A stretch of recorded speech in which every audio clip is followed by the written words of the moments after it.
painting has a very interesting story because it was painted in 1914 at the beginning of World War I in New York City when Gibran left Lebanon to go to New York.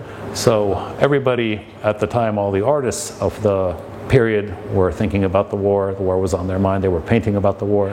He told his gallerist, a fellow by the name of Alexander Morten, I don't want to paint about the war, I want to paint the intellectual women of New York.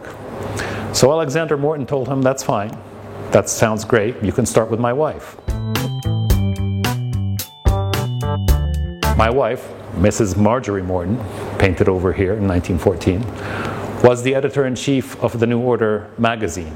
The New Order magazine was at the time the magazine of the Baha'i movement in New York City. He and Marjorie became kindred spirits, and she managed to ultimately convert Gibran Khalil Gibran to Baha'ism.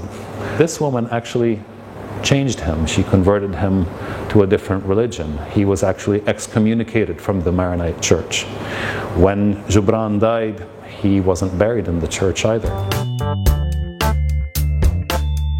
This beautiful piece was bought by my father a few years ago at an auction at Bonham's. And I remember at the auction, the underbidder for this particular piece was a fellow by the name of Carlos Slim, who's a gentleman of Lebanese origin and at the time was the richest man in the world. He has one of the largest collections of Gibran paintings in Mexico City. So I think he kind of backed off a little bit to let this particular piece come back home to Lebanon. In the capital area, in the coastal area, there are no other paintings of Gibran.